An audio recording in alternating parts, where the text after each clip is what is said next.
Does anybody else feel like these builds really just come together in the last few days? I hope that's not the case this time.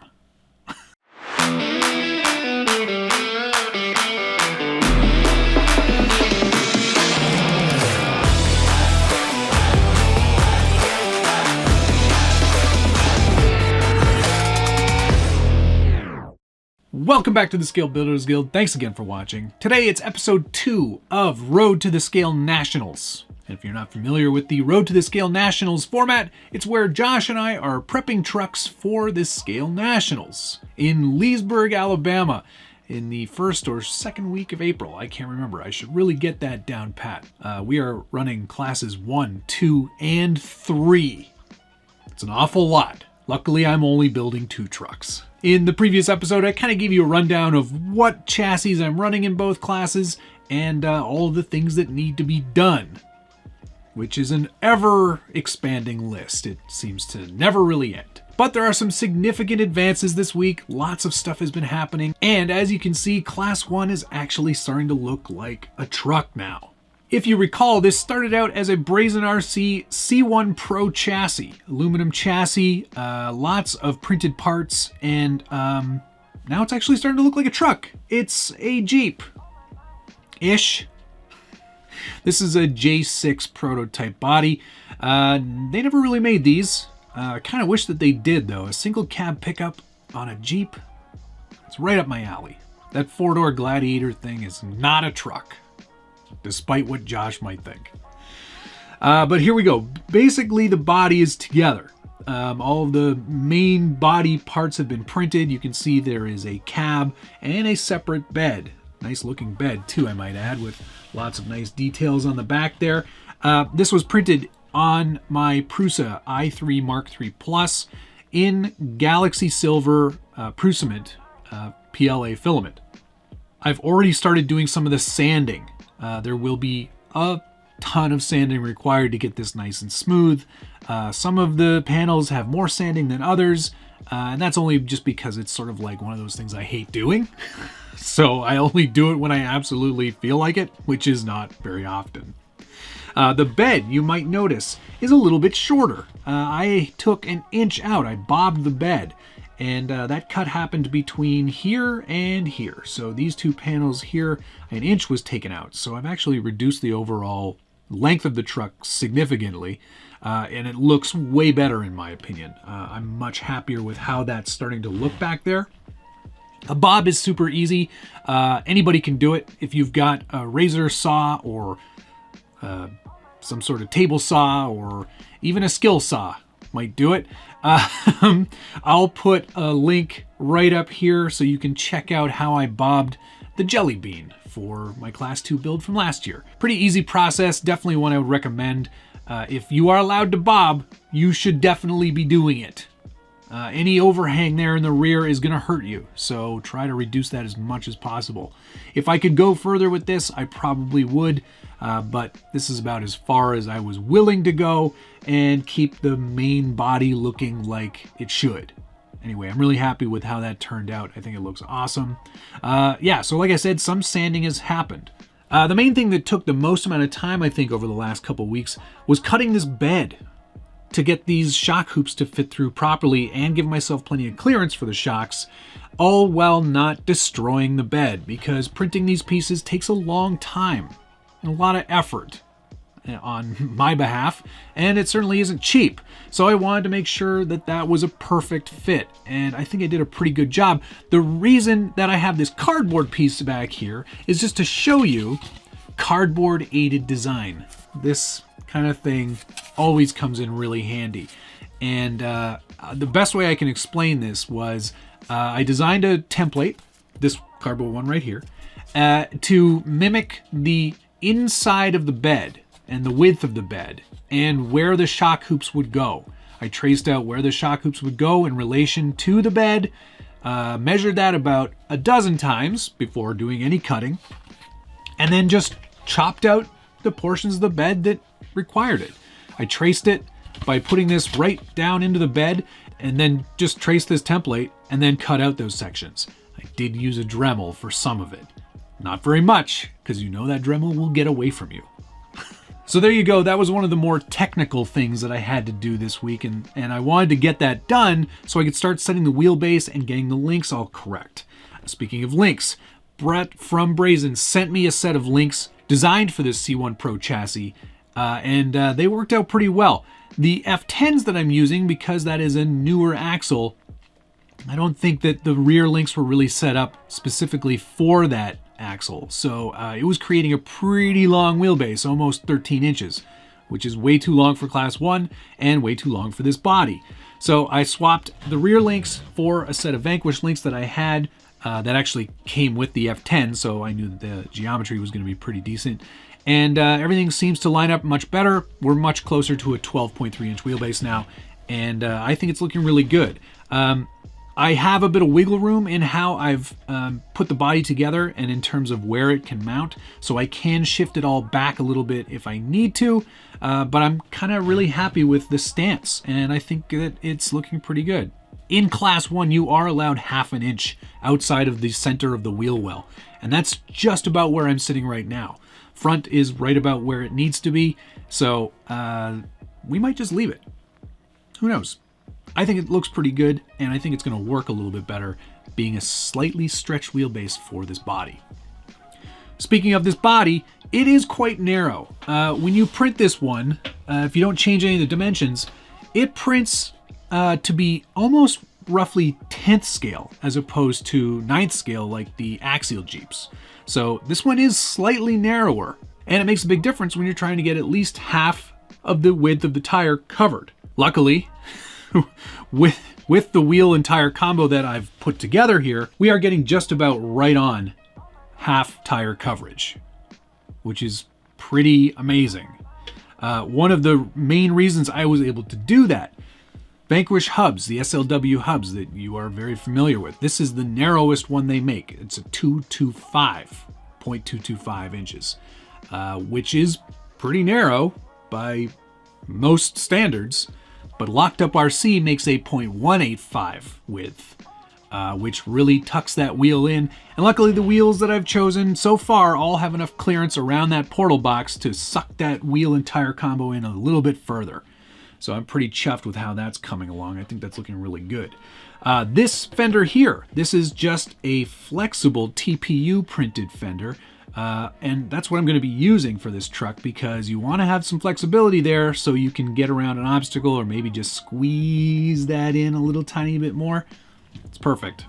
I'll be printing the other one at some point as well. But for now, I wanted to test to see if it would work. And of course, I've got a lot more body work to do before I start putting these on for real. I'm just happy that it worked out as good as it did. I think it's really coming along very well.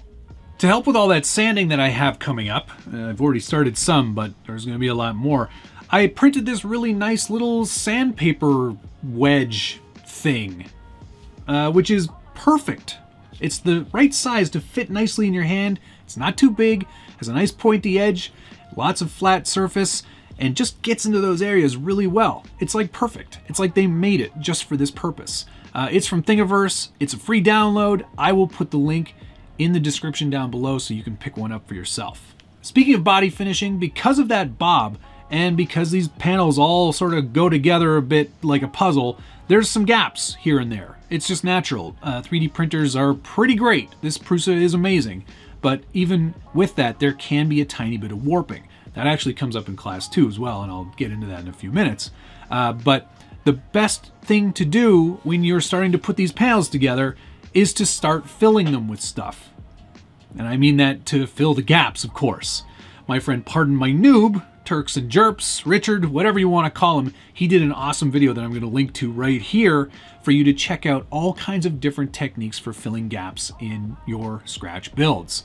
I used, for the majority of this one, CA and baking soda. Just regular everyday Arm & Hammer baking soda. This episode not brought to you by Arm & Hammer. That stuff works really well though. It's a great gap filling material, and it's one of the ones that worked best in his little demonstrations. So I definitely recommend you check that out. There are lots of different ways that you can clean up your body work before you get into priming and painting. And Richard's a master of that step. So check out that video. I'm currently auditioning wheels and tires. You might have noticed that on this side, we've got some KMC machetes from Vanquish with Proline Hyrax 4.19s. I think it's a pretty good looking combo. It looks pretty nice. It's a great performing tire. I've had great success with it. But I've also got another set on the other side. These are the J Concepts landmines on Vanquish Products Method Roosts, another one of my all-time favorite wheels. These have a slightly wider offset compared to the machete, and it's minor. Not very much wider, but it is a little tiny bit wider. We're going to see if we can get the same coverage. But I am auditioning even more tires. There's another set here. I've also got the J Concepts Tusks. I'll be giving those a go as well. There's going to be terrain that I'm not familiar with in Alabama. So I've got to be prepared for that and bring as many options as I can. Take some trucks out the day before the comp, see what works best, and that'll be what I go with. All right, let's get the body off and see what's underneath. That was surprisingly easy. Okay, so still not completely ready to go on the electronic situation. We've got a Holmes Puller Pro in there. This is the 2700 kV censored brushless version, which might be just about the right amount of motor, if I'm honest. I still don't have an ESC. I do have a Copperhead handy, but it might just be a bit too big in terms of ESC size. So we're going to play with that. We're going to see what we can do. I might even go brushed for this one. I'm not sure. Class 1 maybe doesn't need all the power of a brushless combo, so we're going to have to kind of see how this all pans out. It's just how this is going to go. Spend money to make money. That's what I always say. Shocks are the Vanquish shocks. These are the ones from the VS410 Phoenix. I think it's a pretty darn good shock, if I'm honest. Also in there is an 800 IS internal winch from Reefs. Great winch, very powerful, very strong, and quite speedy as well. So that's where this is sitting. Team Garage Hack for the front motor mount, transmission, and transfer case. This drive shaft, it's from Cross RC. And I've already been given some grief for even chancing running one of these. But luckily, there's plenty of time to test. So we'll see how these hold up in the long term. What I liked about it is that it did fit without having to do any cutting or welding or anything else. So we'll see how long that holds up. I am not confident. All right, so that's a pretty good first look at Class 1 in the shape that it's in. Certainly a lot of progress. Certainly a lot more things to do. I haven't even bothered with a checklist yet because it's going to fill up this notepad. Okay, let's move on to Class 2 because there's some pretty exciting stuff happening there too. Okay, here's Class 2. And you're probably saying to yourself, well, it looks like you took a step backwards. Well, kind of, but also not. One of the first things I realized was when I printed this cab piece, which is sort of the, biggest piece that you have to print on one of these cabs. It was kind of warped along the bottom. I didn't have enough brim set up, so it was kind of pulling away from the build plate. And when I tried to assemble the cab back and the whole thing that kind of completes this part of the cab, nothing was really lining up. So I have to reprint this, and it's a long-ass print. It's not something that I can just do right away. So I wanted to do another one. I need to do another one. And then we'll kind of assemble the cab, and then that part will be done. Once that's done, I can start to focus on the cage that I'm going to be building. And really, it kind of bothered me. I could have hacked it together, and I could have used a lot of filler, but I want it to be right. I want it to look good. I don't want it to be hacked together. So I'd rather toss this and start again. So that's exactly what we're doing. But otherwise, there has been a lot of little bits and pieces of progress, and some things you probably can't see right away, but trust me, they are very different. Let's start with the axles. You know I'm running Axial AR44 axles from the SCX-10-2. Lots of aftermarket parts, lots of great stuff for those exist. And while I was running stock housings in the first episode, I've upgraded to beef tubes. If you're not familiar with beef tubes, the veiniest logo in RC. Dan runs a great company, a lot of innovative products. He sort of invented the axle sleeve, the beef tube. That's what it's called. It's a beef tube. And it's a sleeve piece of material. They were originally steel. Now you can get them in brass or aluminum or unobtainium. And they were designed to help strengthen axles and to keep them from snapping under a lot of stress and a lot of load. So what he's done here and what I've got in here are the AR-44 beef tubes. They are sleeved with a brass splined piece on the outside and a sleeve all the way in, one piece, solid piece on either end of the axle. So lots of added strength and some extra weight down low. I've also paired this axle with the Samix. Where's that? I've also paired those axles with the Samix SCX-10-2 brass steering knuckle, hub carrier, and brake rotor set for scale points. It's a really awesome looking set of axles now, a lot heavier than they were. I've got some photo evidence to back it up. But now they're very strong. You get all the weight down low where you want it. And I also swapped out all the red bits for black. I just think they look so much better when they're all black. It's just, yes, definitely. And because this truck will be performing not just in Class 2, but also in Class 3, I did the exact same thing on the other side. Although this one is a steering axle now. We've got the Holmes Hobbies SHV low profile servo installed there, front and rear. And this one's mounted on the axle. Currently with a brand that will go unnamed servo mount. Luckily, UC Fab started making more of their servo and axle mounts. I ordered 2 because I like them so much. Those should be here any day. That will replace this mount, bring that servo down a little bit too, which will be helpful, and just kind of complete the look. I think it's going to look really good. Also, added another Cross RC drive shaft there, which is questionable at best, but we'll see how it goes. This truck on its own, just as you see it sitting here now, is about 6 pounds. It's already becoming quite a heavy truck, but I think it's looking really good, and I cannot wait to get it outside and test, because that's going to be fun. One other thing you may have noticed here, this is a new case that I made. And inside of this box is the Crawlmaster ESC from Holmes Hobbies, as well as a Castle Creations 10 amp BEC. So all of that is in there. It snaps together very nicely. I designed this myself and put the logo on there and everything. I was pretty chuffed when I made this box. Of course, some tutorials on Autodesk Fusion don't hurt. But everything's housed in there nicely.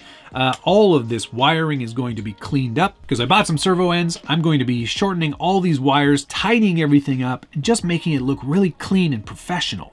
Speaking of clean and professional, I also made some wire mounts. I designed these little things to kind of keep wires where they should be. I already installed one on the chassis right there, as you can see, and it keeps the wires routed and out of the way. I think it's a nice piece, and it actually does a really good job. I'm pretty happy with that design, actually. If there's any interest in that design, or in fact the Crawlmaster ESC case, let me know. I'll put them up on Thingiverse. You can download them to your heart's content and do whatever you want with them. Remix them, print them, share them with your friends, whatever. Doesn't matter. I would just be happy to see people using them. I think it's actually a pretty cool piece. One other thing that GCM Racing taught me a long time ago, and I just kind of confirmed it again with them this week, was that your front axle should have a little bit of toe out. It does help in getting a slightly tighter turning radius. And I also find that it helps with grip when you're getting up an obstacle. It's nice to have a little bit of that toe out rather than toe in or just straight up and down. So we'll see how that works too. This truck will run on 4S. It's only going to run on 4S, and I've already tested everything, including the rear steer. Everything's working pretty well. And let me show you how I've got that rear steer set up. In this truck, I will be running these cute little 850 milliamp hour 4S LiPo packs from Helios RC. They're nice and tiny, they have plenty of power, and that's enough juice to get you through at least a couple runs. So I'm going to be picking up a few more of those, that's for sure. It also mounts very nicely on the skids on this TGH Sherpa chassis. All right, let's fire it up.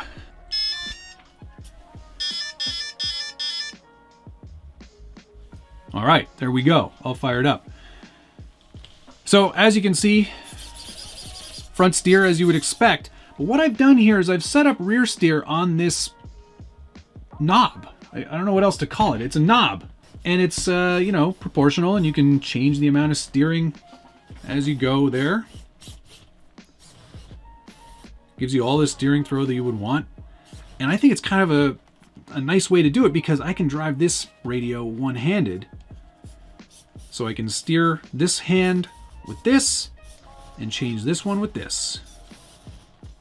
I think it's pretty smart. Oh, that motor is so quiet now.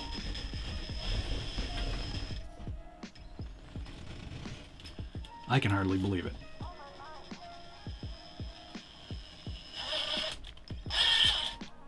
Awesome. It's going to take some fiddling and some practice to get that working well and efficiently. I may end up just switching it to a toggle so it goes full left or full right or full center. It all just kind of depends on how good I get at doing that. It might even be like use the palm of my hand to steer with one hand and use the other one for rear steer. I don't know. We're going to have to see how that goes. But that's specifically for Class 3. There is no rear steer or dig allowed in Class 2. Because Class 2 won't allow for that rear steer, we're going to have to do one of two things. Either lock this out and keep this axle on the truck as it stands right now when we're running it in Class 2, or swap it out entirely and run another axle.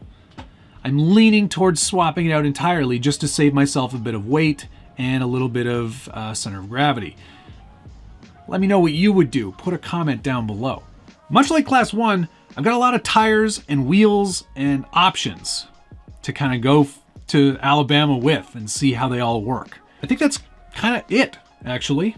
I think we kind of covered everything for Class 1, 2, and 3, all in however long it's been. There's a lot of stuff going on and so many more things to come. I didn't even check my checklist for Class 2, 3, but I guarantee I'm nowhere close on it either. We can actually cross some things off the list. This has been a good 2 weeks. So there you go. Not a lot of fabricating, and certainly not as in-depth as what Josh is going to be doing for his builds, but that's why Josh is there. So you can watch his stuff and how he does things. I don't have as much access, knowledge, or interest in doing most of the things he's doing. There is some very cool stuff happening though, and I really suggest that you do follow his videos because he's doing an amazing job, and it really shows how much fabrication, hard work you can put into these builds. Whereas me, I'm just kind of winging it. This truck, like I said, Class 2 is weighing in at just around 6 pounds already. Do you think it's worth doing a hard body, or should I run a Lexan body and just kind of point it out as much as I can? Put your comments down below. You know I love reading through your feedback, and I try to answer as many of them as I can. And if you're enjoying this video and you like this series and you want to see more stuff like this, hit the like button. Subscribe if you haven't already, and ring that notification bell so you get updates anytime there's a new video from the Scale Builders Guild. So that's Class 1, 2, and 3 for week 2. How many weeks do I have left? I don't really know. Let's just hope we get them done. Thanks so much for watching. See you again soon.